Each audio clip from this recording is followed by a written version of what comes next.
কই তোর আমার রাইখা যাস, দেখোস না রে কবরটা দি ভাইঙ্গা রয়েছে, দেখোস না রে খবরের মধ্যে দি পানি উঠে রয়েছে, দেখোস না রে খবরের মধ্যে তো সাথীও নাই, বাতিও নাই, দরজাও নাই, জানালাও নাই, বন্ধুও নাই, বান্ধবও নাই, বিবিও নাই, ছেলেও নাই, মেয়েও নাই, নাই নাই। বাবারা চক্ষুগুলো বন্ধ করে দেখো, কেউ নাই, ডাইনেও কেউ নাই, বামেও কেউ নাই, সামনেও কেউ নাই, পিছনেও কেউ নাই, অন্ধকার কবর, সাপ বিচ্ছুর ঘর। আল্লাহর নবী বলে আল কবরু রাউযাতুম মিন রিয়াজিল জান্নাহ আও হুফরাতুম মিন হুফারিন নার। এ উম্মত, যেই ব্যক্তি ভালো মসজিদে যেই ব্যক্তি খিদমত করবে,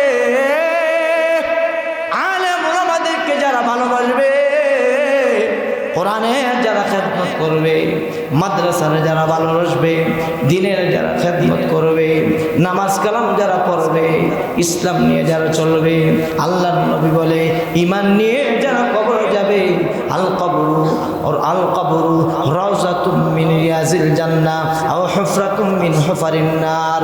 নসিব যদি ভালো হয়, কিসমত যদি ভালো হয়, কবরটা কিছু মানুষের জন্য জান্নাতের বাগান হয়ে যাবে।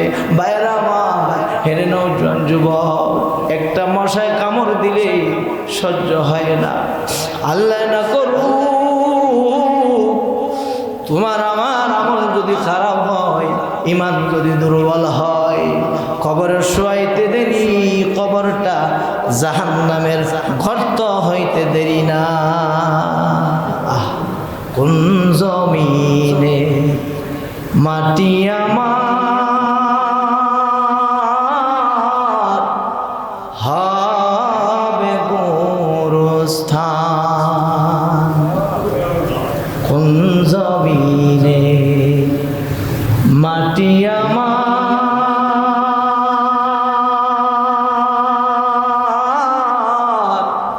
হবে গোরস্থান। কাদের চোখের জলে আমি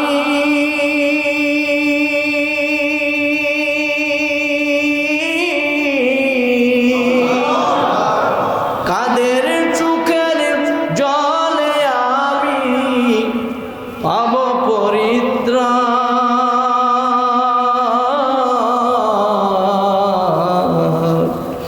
কোন জমিনে মাটি আমার হবে গোরস্থান।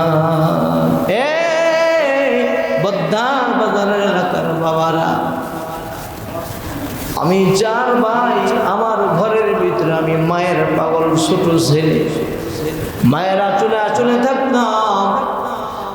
ওই করোনার সময় ডিএনসিসি হসপিটালের ভিতরে, আল্লাহর কসম করে বলি রে যুবক, এই দুনিয়ায় কাউরে রাখে না। মহাখালী ডিএনসিসি হসপিটালের ভিতরে আইসিইউর ভিতরে আমি আমার মারে 14টা দিন চেষ্টা করছি দুনিয়ার ভিতরে রাখতে। দুনিয়ায় আমার ঘর আব্দুল সালাম, না না আমি কাউরে রাখি না, তোর মারে আমি লাথি মাইরা ফালাইয়া দিছি কবরের মধ্যে।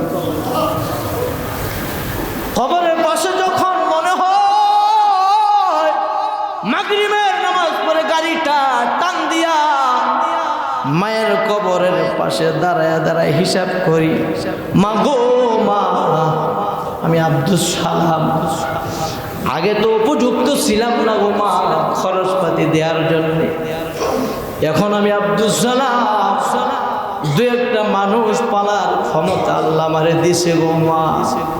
নাইরাত নিয়ে একটু আনন্দ করবা গো মা,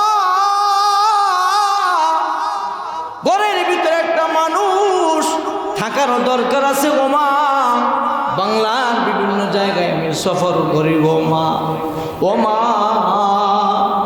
আমি আব্দুল সালাম তোমার কবরের পাশে দাঁড়ায় গেছি, তুমি কই গো মা, তুমি কই?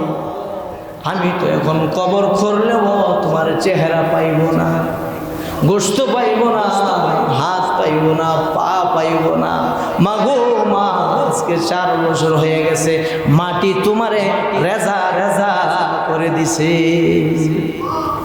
আমাদের সভাপতি সাহেবের গত সপ্তাহে বাবা নিয়ে আলোচনা করতেছিলাম। আমি শুনেছি উনি বাবার বড় ছেলে, বাবার প্রতি বড় দুর্বল। এমনভাবে বাবার স্মৃতিগুলো মনে পড়ে গেছে, অজরে কাঁদতেছে। এখানে অনেক মানুষ আছে, মাও নাই বাবাও নাই। আজকে যেরকমভাবে রাজু ভাই আমার ফোন করে বলে, হুজুর গো আমার বাবার জন্য একটু দোয়া কইরে।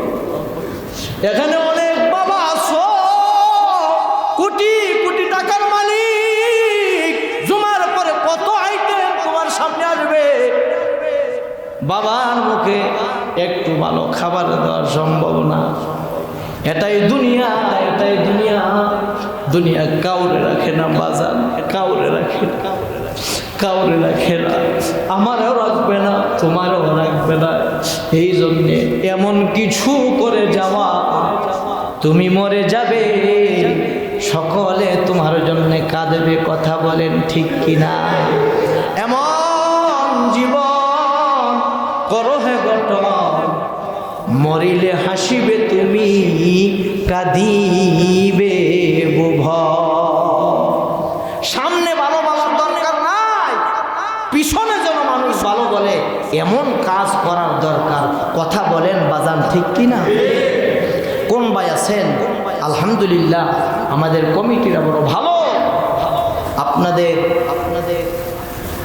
মুসল্লিদের এবং সকলে মিলে আমরা একটু মসজিদের মুসল্লিদের আরামের জন্য